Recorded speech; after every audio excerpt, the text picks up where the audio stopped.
Hi guys, Rick here at Stinger Wild coming at you with a WWE Royal Rumble 2015 review.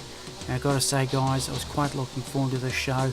It did fall a wee bit under expectations, I must say, but we're going to go ahead and take a look at the show.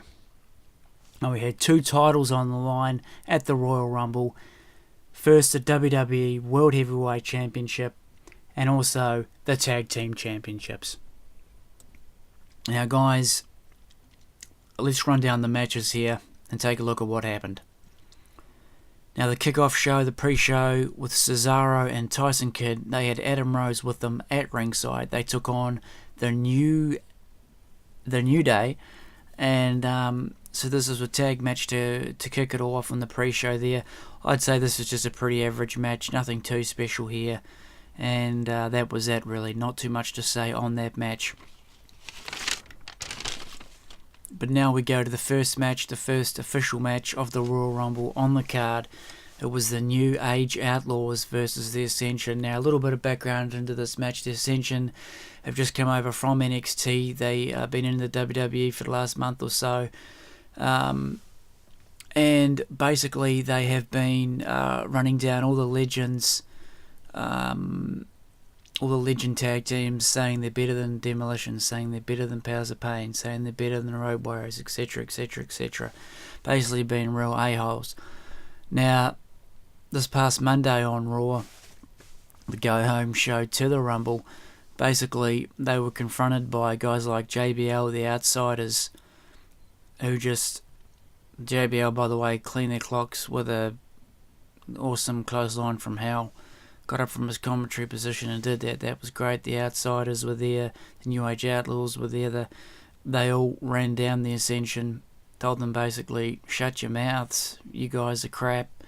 Stop running your mouth so you're so greater than all these legends. And anyway, that led into this match here between the New Age Outlaws and the Ascension. Now this match wasn't a bad match. Probably would have been one of the Ascension's longest matches since they have entered the main roster of the WWE. Sort of went back and forth. Road Dogg found himself trapped in the match for quite some time. Got a tag out to B.A. Billy Gunn, but it wasn't to be in the end. The Ascension did get the win in this match, and we'll see where that goes from there. Now as we go on to the second match of the card, it was for the WWE Tag Team Championships, currently held by the Usos, and they took on Miz and Mizdow. Now basically in this match we had Miz not tagging Mizdow as he has done for the previous weeks on Raw, taking it to himself for the whole match and just not tagging Mizdow at all, which the crowd of course really behind Mizdow, really wants to see him get in there, and this match was no exception. Now this wasn't a bad match. We have seen these guys go back and forth for weeks now on Raw, so you know, the match wasn't too bad. It wasn't too long, so that was good as well.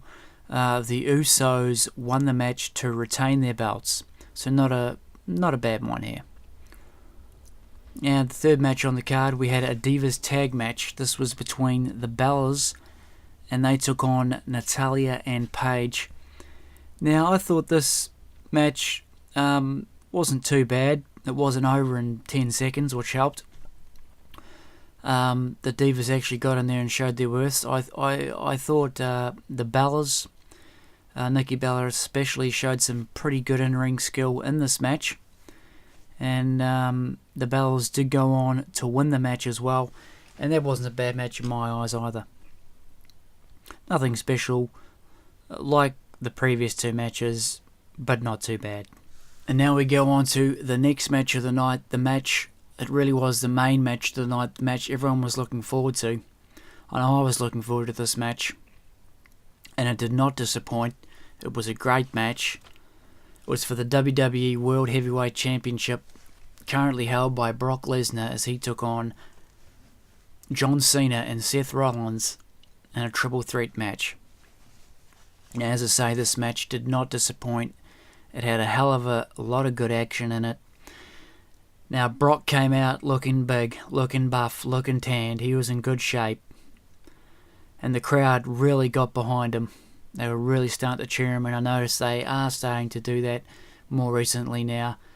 And I think that's a good thing, and I think it's because he shows action. He's real. And he really goes out there and busts his balls every night. And I think the crowd really starting to appreciate that and actually starting to cheer the guy, whereas they were booing him not long ago. So the crowd get behind Lesnar there. That's great. Now, as we started this match, Lesnar was just suplexing everyone. Cena and Rollins getting suplexed all over the place by Lesnar. Totally awesome. And Lesnar basically was just taking on both of them, Cena and Rollins. It was basically 2-on-1 there for a bit at the start.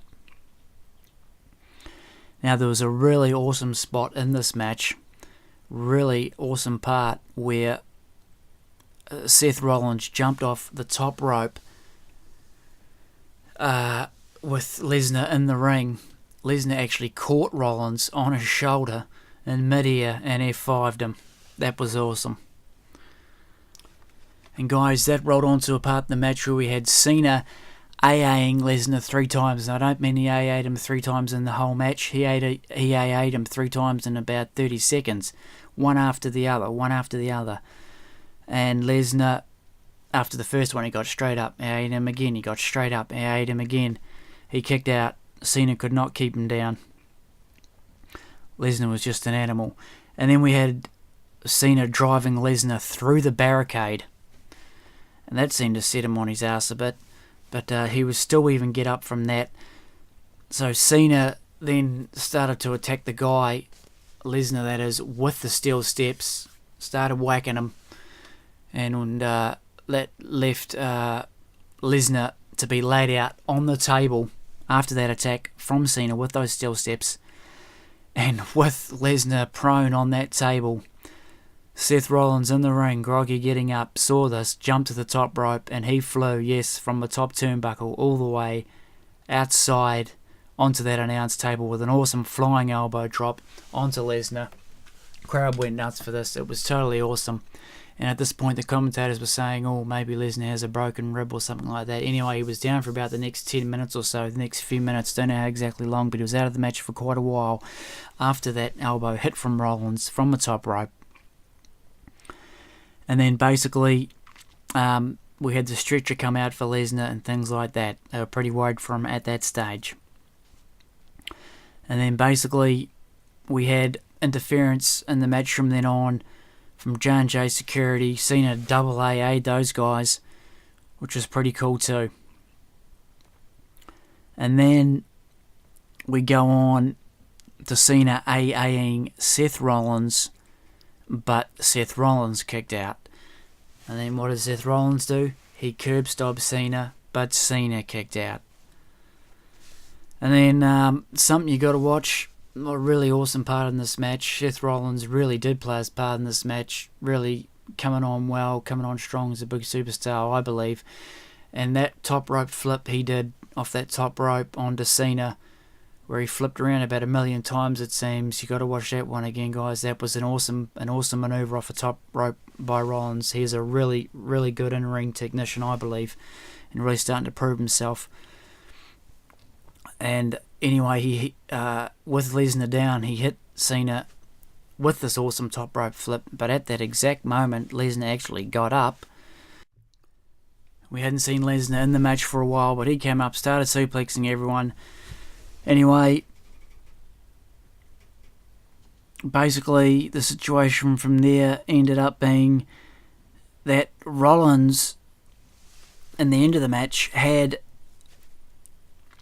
Lesnar set up for a curb stomp with Lesnar's head placed on the Money in the Bank briefcase. Had him all set up for that, ran off the ropes, running in to deliver that curb stomp on Lesnar. Lesnar got up as Rollins was running towards him, put him in the F5, bang, and nailed him. That was one awesome match, guys. That really was the highlight of the show, really made the show. It was good as it was booked to be, and that was a really great match. Definitely one to go and watch back a couple of times, I think. Okay, guys, now we come to the Royal Rumble, which was the main event of the night. Now, Miz drew number 1 in this year's Royal Rumble. R-Truth drew number 2. They went at it. But the big surprise was who was number 3. There were quite a few good surprises in this year's Royal Rumble, I must say. And number 3 was none other than Bubba Ray Dudley. And that was pretty awesome. The crowd loved that. I loved that. That was really cool. I thought he could have stayed in a wee bit longer. He went out reasonably early, which was a bit of a disappointment. But anyway, also another surprise was the Boogeyman, who literally got thrown straight out, I believe by Bray Wyatt. And also Zack Ryder was another one who returned. And basically Wyatt was eliminating these guys left, right and centre. I believe Wyatt entered in at number 5, and he had a very strong showing actually in the Rumble this year. And another great surprise, we even saw Diamond Dallas Page come out. He even put on a few diamond cutters, which is really awesome. That was another great surprise in the Rumble, so that was cool. Wasn't out there for long, as those surprise entrants usually aren't. But the big disappointment of the night really was Daniel Bryan. Now, he wasn't even in last year's Royal Rumble. Now, that was a big disappointment for everyone that he wasn't even in last year's Royal Rumble. They put him in this year, and he just come back. And he did not last long at all. And it was a real big disappointment for the fans, for everyone, that he was not in that Rumble for a hell of a lot longer. And I tell you what, the crowd was absolutely livid. After he got eliminated by Bray Wyatt, the crowd was just pretty much uninterested from that moment on. They didn't care about the Rumble after that moment. The second he was gone, you could not stop the boos. Very loud boos from the crowd. And all they would chant afterwards was Daniel Bryan's name after he was gone, even when the Rumble was just continuing. So the crowd, very disappointed by that. He was not in there for long at all. I do not know why the WWE did not keep Daniel Bryan in that Royal Rumble more or less right up to the end. Or a hell of a lot longer, that's for sure. It certainly turned the crowd off. Was not good at all. But basically, so that was a really, really big issue in this Royal Rumble, I feel. Now, some other moments, and as I say, the Rumble fell flat after that. Even when Roman Reigns came out, they booed him. As I say, I don't really know if they were even booing him, really. They were just booing the fact that, well, Daniel Bryan's gone. It's a foregone conclusion now, we think, that Roman Reigns will win. So they just booed everything he did. He when his music hit, when he came in at 19, I think it was, the crowd just booed him.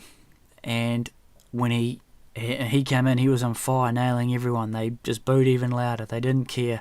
And as I said, I don't even know if they were really booing him. They were just booing the fact that Daniel Bryan's gone now. And, we know what's going to happen now. It's a foregone conclusion. Roman Reigns is going to win. Who gives a stuff? And they just booed everything from then on out. But some other moments, when Mizdow came out, he got one hell of a big cheer. That was one of the biggest cheers of the night in that Royal Rumble when he came out. Miz said, no, you're not allowed in. But he did end up going in and got biffed straight out. But that was that. And also, some other higher points after Daniel Bryan's elimination, where the Rumble had really fell flat, I believe. We did have a couple of good moments when Ryback and Dean Ambrose came in. That did lift the Rumble a bit, and the Rumble did start to step up the action a bit towards the end as the ring started to fill up, sort of the last quarter of an hour or so, but it really did take that long for the thing to get into action. And basically, it all came down at the end of the night. The end of the Royal Rumble came down to the final four, which was Kane and the Big Show, and they faced off against Roman Reigns and Dean Ambrose. Basically, Kane and Show eliminated Ambrose, and then that left only 3. And Kane and Show ended up getting to an argument after Big Show was trying to eliminate Kane, and Roman Reigns in the end eliminated them both.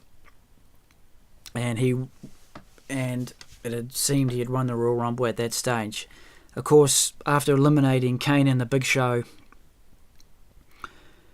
Kane and the Big Show came straight back in the ring, started to beat up Reigns, and this was when a bit of a surprise came out. The Rock came out. He helped out Reigns with those attackers on him.